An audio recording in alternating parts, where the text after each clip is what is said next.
trying to stop the movement by introducing 81 anti-protest bills this year across 34 states, including Florida, where Republican Governor Ron DeSantis enacted a law he calls, quote, the strongest anti-rioting, pro-law enforcement measure in the country.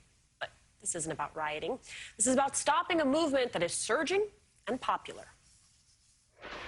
This is straight out of the Jim Crow textbook. It's a constitutionally unjust bill. Almost a slap in the face. We want to make it loud and clear that this is not communist China.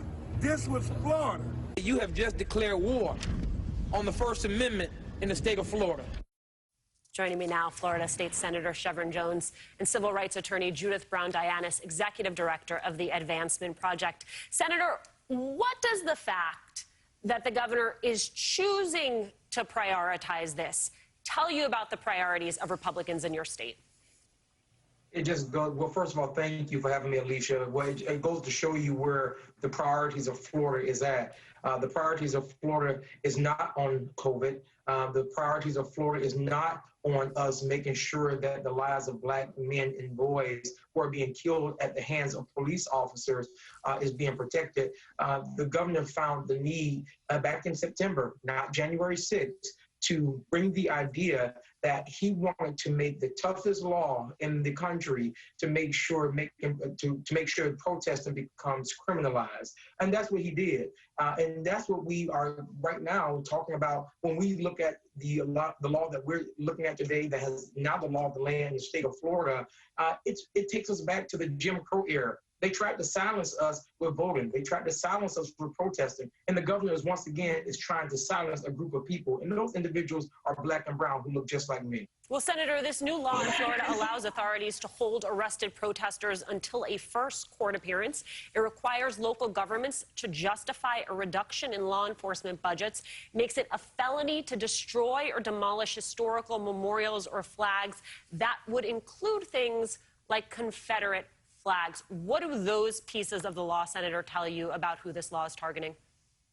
Right, exactly, and that's the exact thing. When the governor came out back in September to make it clear of this law that he was going to come out with, initially he had a provision in there for stand your ground if a business owner felt as if their business was being threatened.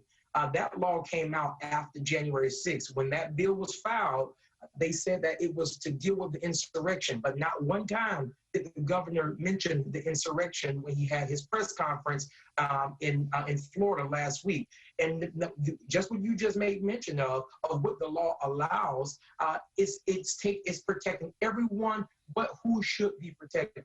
So, and let's be clear about something, Alicia, that the reason why the Black Lives Matter and the allies are out protesting is because of the silence that is happening within the state of Florida right now. And if we continue to go down this road, this legislation is not going to stop individuals from going out to make our voices heard. It's going to make it more exemplified to go out and go out to protest or to go out to demonstrate. And because the governor continues to do this, and because the governor refuses to do what is right for all the Floridians, the 22 million people here within the state of Florida, this legislation doesn't stop anything. As a matter of fact, it makes sure that we go out to make it known that we will not stand for the injustice in Florida and in this country.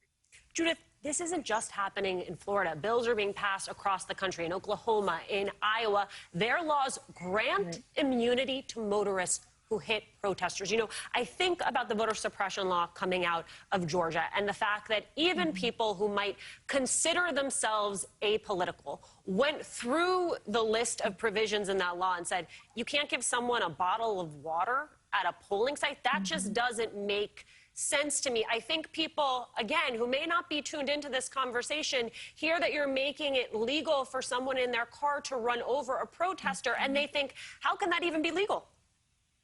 It is absurd.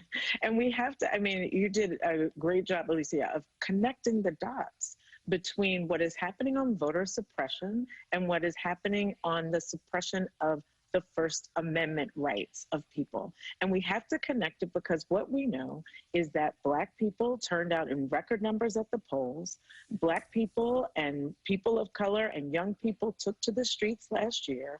And the outcome of that election is what they want to stop.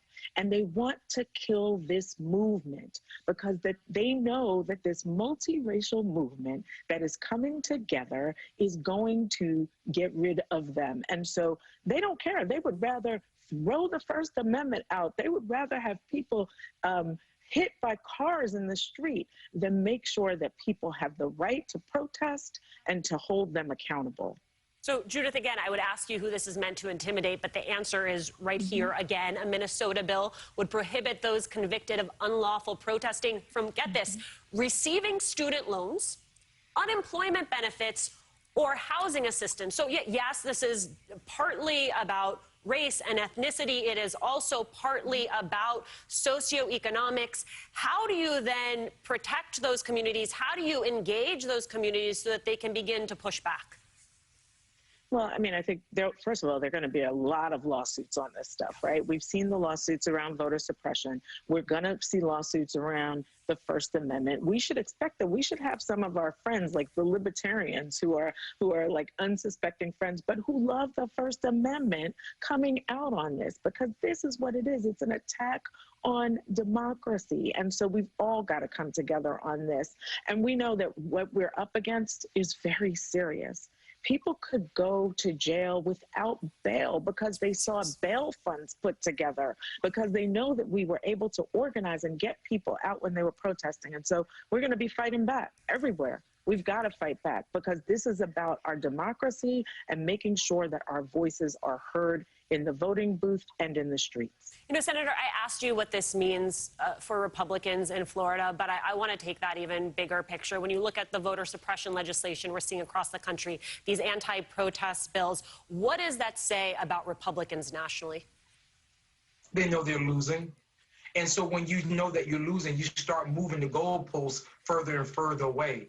And Ms. Judith just made it clear that we saw record numbers of voters come out in the state of Florida in the last election. And because of that, now you move the goalposts further and further. It's no different than the Jim Crow era in which we've seen this before, to where when Black folks started voting, you moved the goalposts. When Black folks started voting, you put more rules in place. And that's what's happening right now in the state of Florida and across the country. When you lose, you change the rules.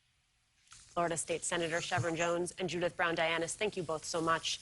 Ahead, why Democrats are calling out Republican Senator Tom Cotton, accusing him of dog whistle language. And later, news on the Capitol riots and how a dating website led to an arrest. How great is it that we get to tell everybody how Liberty Mutual customizes your car insurance? So you only pay for what you need. I mean, uh-oh, sorry. Oh, what? I'm an emu! No, buddy. Only pay for what you need. Liberty, liberty, liberty, liberty.